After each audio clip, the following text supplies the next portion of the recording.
College football's ultimate goal? For every team, every coach, and every fan, it's the dream that drives an entire season. A coveted spot in the college football playoff, the stage where legends are made and history is written. Here, the nation's best teams clash in a high-stakes battle for the national title, with every play scrutinized and every moment magnified.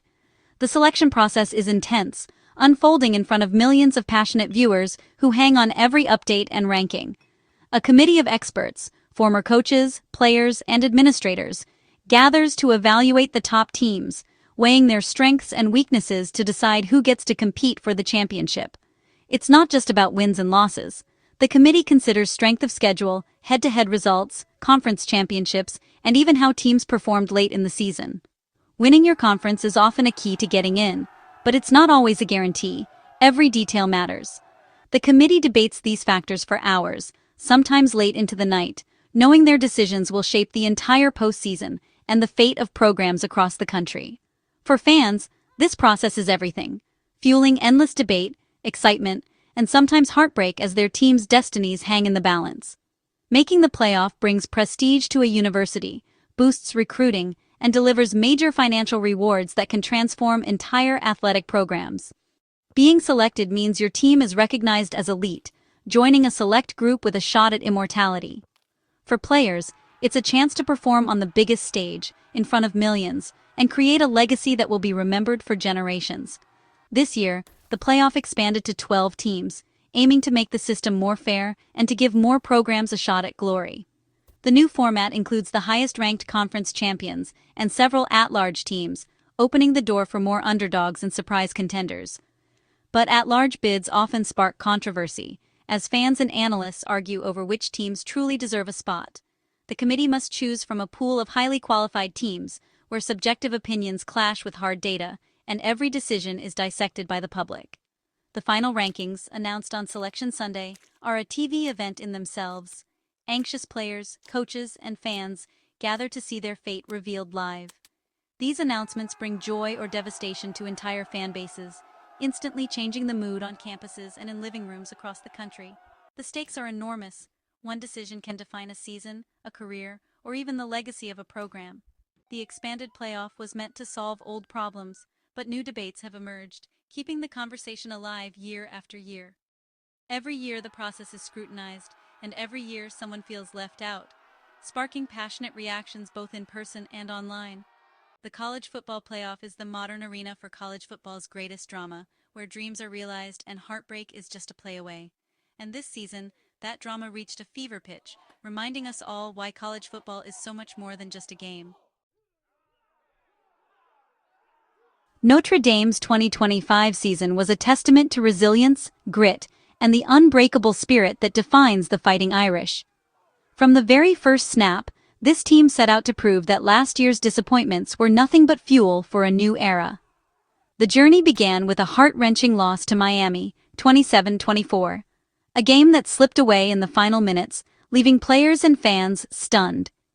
Many teams might have crumbled under the weight of that disappointment, but not the Fighting Irish.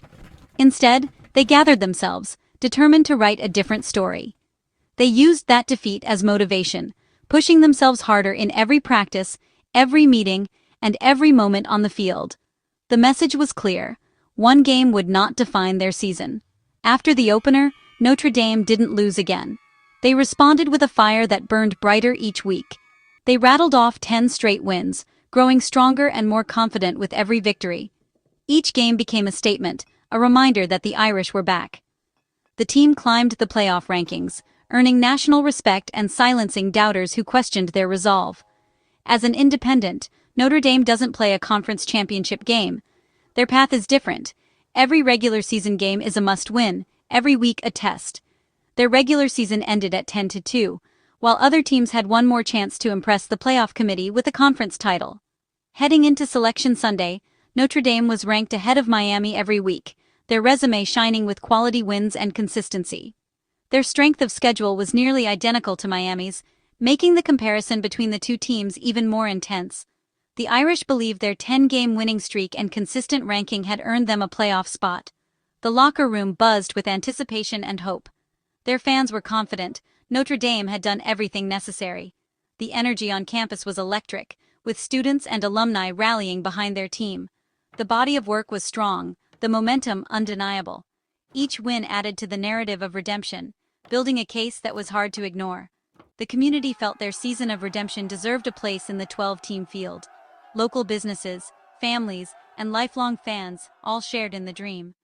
For weeks it seemed their ticket was punched. The Irish looked destined for the playoff, their destiny seemingly secure. The Irish had proven themselves week after week, overcoming adversity and showing the heart of a champion. The expectation was clear: Notre Dame belonged in the playoff. The nation watched, waiting to see if the committee agreed. But as Selection Sunday approached, uncertainty lingered. Doubt crept in, and the tension was palpable. The stage was set for a dramatic decision, one that would define the legacy of Notre Dame's season of redemption. On Selection Sunday, everything changed. The air was thick with anticipation, as teams, fans, and analysts across the country waited for the committee's verdict. Months of effort, strategy, and hope all came down to a single decision. The committee faced a direct choice: Notre Dame or Miami. Both teams finished 10-2. Both were idle during championship weekend, and both had passionate fan bases making their case. The stakes could not have been higher. With resumes nearly identical, the committee was forced to dig deeper. They pored over every detail, searching for something to set the teams apart. Ultimately, their focus shifted to the very first game of the season. Miami's narrow 27-24 win over Notre Dame in that opener became the deciding factor.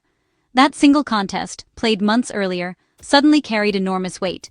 The committee chair even admitted they rewatched the game, scrutinizing every play to solidify their choice. It was a painstaking process, with every angle considered. For months, Notre Dame had been ranked higher. Their 10-game winning streak was a powerful statement, and their resilience had impressed experts and fans alike. But the committee gave overwhelming weight to that single August game, believing it revealed more than any statistic or streak could. Miami was awarded the playoff spot. Notre Dame was left out. The decision was swift, but its impact was profound. The season opener, once a distant memory, now defined Notre Dame's fate. A game that seemed routine at the time became the pivot point of their season. For the Irish, it was a devastating end to a season of hard work, sacrifice, and belief. The locker room was filled with disbelief and heartbreak. The 3-point loss in August became the final word, echoing through every conversation about the playoff. Players, coaches, and fans were left stunned, struggling to process how a single early-season moment could overshadow months of achievement. The decision sent shockwaves through college football, igniting debates and fueling endless discussions on talk shows and social media. A year's effort undone by a single game, a reminder that in college football, every moment truly matters. Notre Dame legend Brady Quinn didn't hold back. As a Fox Sports analyst, he blasted the committee's logic on social media. Quinn argued, if head-to-head mattered so much, why wasn't Miami ranked ahead all season? He accused the committee of inconsistency and moving the goalposts at the last minute. "This isn't a serious committee, it's a made-for-TV event," Quinn declared. He suggested the drama was manufactured for entertainment, not fairness. Quinn's words echoed the frustration of the Notre Dame community. He pointed out the disadvantage for independents. Without a conference title game, 2 losses are nearly fatal. His critique became a rallying cry for those who felt Notre Dame was unjustly excluded. The controversy was now national. The committee, under fire, defended its decision. Chair Hunter Yurachek explained, Notre Dame and Miami were nearly identical on paper. With all else equal, the head-to-head result was the tiebreaker. Yurachek insisted the on-field outcome was the fairest way to decide. The committee argued that ignoring Miami's win would be unfair. Supporters praised the clear principle. Critics saw selective application. Many wondered why head-to-head only mattered on the final day. The justification did little to quiet the outrage. The Notre Dame snub sparked a national debate. Analysts, coaches, and fans questioned the playoffs' consistency and transparency. Even rival fans saw the decision as a failure to reward a team's growth. The committee's focus on Week 1 over a 10-game streak seemed misguided. The controversy united fans across the country in frustration. The debate shifted from Notre Dame versus Miami to the legitimacy of the entire system. Fans demanded a process that's clear, consistent, and logical. The 2025 snub became a symbol of a system in need of repair. Notre Dame's independence is a point of pride and a challenge. Without a conference championship, they lack a final chance to impress. Conference teams can play their way in. Notre Dame can only hope their resume is enough. This year, it wasn't. The committee's emphasis on conference titles and head-to-head left the Irish vulnerable. For independence, perfection is almost required. The system sets a higher bar for Notre Dame. The 2025 snub forces a tough question. Does independence outweigh the playoff disadvantage? Joining a conference could help, but at the cost of tradition. The road to a title is steeper for the Irish. Notre Dame's exclusion reignited calls for playoff reform. Many want a larger field, maybe 16 teams, to reduce controversy. Others suggest a hybrid system, blending committee expertise with computer rankings. Some propose eliminating the committee, using automatic bids and transparent formulas. The goal, a fair, predictable path for all teams. The 12-team expansion was progress, but flaws remain. Fans want a system that values a full season, not just one game. The demand for change is louder than ever. The future of the playoff hangs in the balance. The 2025 playoff will be remembered for Notre Dame's controversial snub. It exposed flaws in the selection process and raised questions about fairness. Why have weekly rankings if one game can erase months of work? The committee's credibility is now under scrutiny. As Miami moves on, the debate overshadows the playoff. For Notre Dame, a season of promise ended in disappointment. Off the field, not on it. The search for a fairer system continues. The fight for college football's future is far from over.